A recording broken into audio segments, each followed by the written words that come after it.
والصلاة والسلام علیک یا رسول اللہ وعلی آلک و اصحابک یا نبی اللہ۔ معزز ناظرین اکرام، آپ سن رہے ہیں انوار احادیث کا درس۔ آج کا ہمارا جو درس ہے بہت ہی عمدہ موضوع پر مشتمل ہے، بہت ہی پیارے موضوع پر مشتمل ہے، وہ ہے جماعت۔ یعنی اس سے پہلے جو ہمارا موضوع تھا وہ درود شریف کے متعلق تھا، اس سے پہلے جو تھا اذان و اقامت کے متعلق تھا۔ تو اب آج کا جو میرا موضوع ہے وہ ہے جماعت کے متعلق۔ اللہ رب العزت کے پیارے حبیب محمد مصطفیٰ صلی اللہ تعالی علیہ وسلم کے فرامین جماعت کے متعلق کیا ہیں، آپ نے جماعت کے کیا فضائل بیان کیے ہیں، جماعت کے ساتھ نماز نہ پڑھنے والے کے لیے کیا وعید بتائی ہیں، جماعت کو جان بوجھ کر ترک کرنے کے والے میں کیا ہمارے لیے وعظ و نصیحت ہے۔ تو انشاءاللہ العزیز آپ کو اسی کے متعلق آج میں آگاہ کروں گا۔ چنانچہ کہ آج کے درس کی پہلی حدیث طیبہ ہے، بخاری شریف کی حدیث مبارکہ ہے، اور اس کے راوی جو ہیں حضرت ابن عمر رضی اللہ تعالی عنہ ہیں۔ وہ فرماتے ہیں قال رسول اللہ صلی اللہ تعالی علیہ وسلم صلاۃ الجماعت تفضل صلاۃ الفذ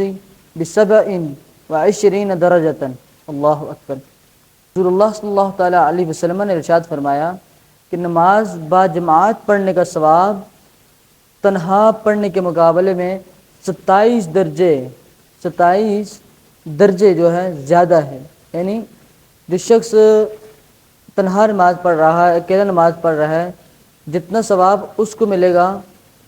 اور جو شخص جماعت کے ساتھ پڑھ رہا ہے جتنا ثواب اس کو ملے گا، اس کا بہت زیادہ فرق بتایا۔ فرمایا کہ جو جماعت کے ساتھ پڑھے گا تو اس کو 27 درجے تنہا پڑھنے والے کے مقابلے میں زیادہ ملیں گے۔ یعنی جو تنہا پڑھ رہا ہے تو اس کے جو فضائل ہوں گے، جو اس کا ثواب ہوگا، جماعت والے کو اس سے 27 درجے، 27 نیکیاں، 27 رحمتیں، 27 اس پر جو ثواب میں زیادتی ہوگی وہ 27 درجے زیادہ ہوں گے۔ اللہ اکبر۔ ایک اور حدیث طیبہ ہے اور اس کے راوی جو ہیں حضرت ابو ہریرہ رضی اللہ تعالی عنہ ہیں۔ یہ حدیث مبارکہ بھی بخاری شریف کی حدیث طیبہ ہے۔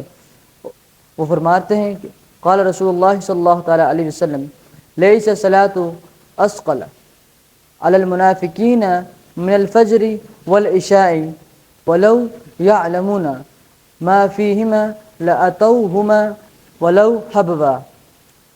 حضرت ابو ہریرہ رضی اللہ تعالیٰ عنہ فرماتے ہیں کہ رسول اللہ صلی اللہ علیہ وسلم نے فرمایا کہ منافقین پر فجر اور عشاء کی نماز سب سے زیادہ جو ہوتی ہے بھاری ہوتی ہے، وہ اس کو ادا کرنے میں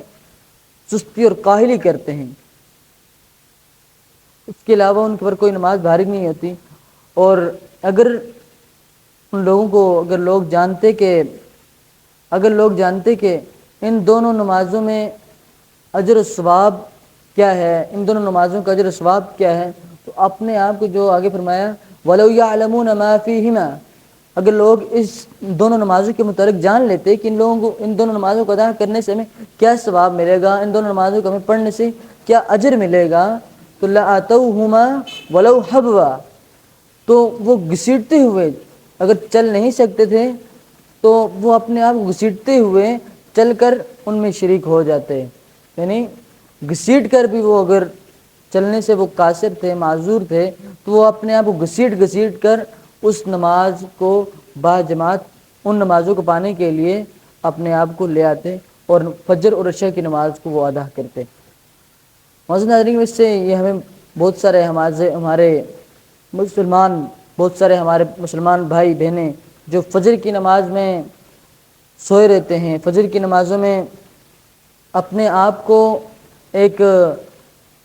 اپنی نیند کو اس وقت وہ پیارا سمجھتے ہیں، جبکہ اللہ کے پیارے حبیب نے جو یہ ارشاد فرمایا ہے کہ منافقین کی پہچان بتایا منافقین جو ہوں گے فجر اور عشاء کی نماز میں قائل اور سستی کریں گے، انہیں یہ نماز بہت بھاری لگے گی۔ آیا کہ ہم بھی تو ان لوگوں میں شامل تو نہیں ہیں؟ میرے سامعین،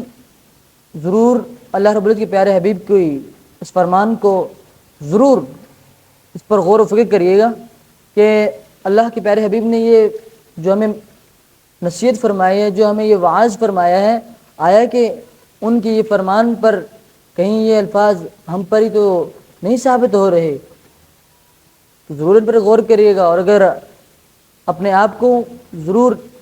اللہ رب العزت کے پیارے حبیب کے ان فرامین کے آپ نے جو فرمایا کہ منافقین تو اپنے آپ کو ان لوگوں میں شمار نہ کریے گا جو مسلمانوں کے برعکس ہیں، جو جو فجر اور عشاء میں کاہلی اور سستی کرتے ہیں وہ انہیں بھاری لگتی ہے، بلکہ ایسا نہیں کرے گا، بلکہ اس نماز کو ضرور،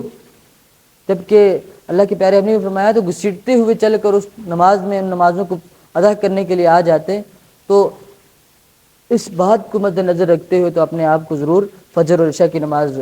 ادا کریے گا۔ اللہ رب العزت سے دعا ہے کہ اللہ رب العزت ہمیں اپنے پیارے حبیب محمد مصطفیٰ صلی اللہ تعالیٰ علیہ وسلم کے فرامین پر عمل پیرا ہونے کی توفیق عطا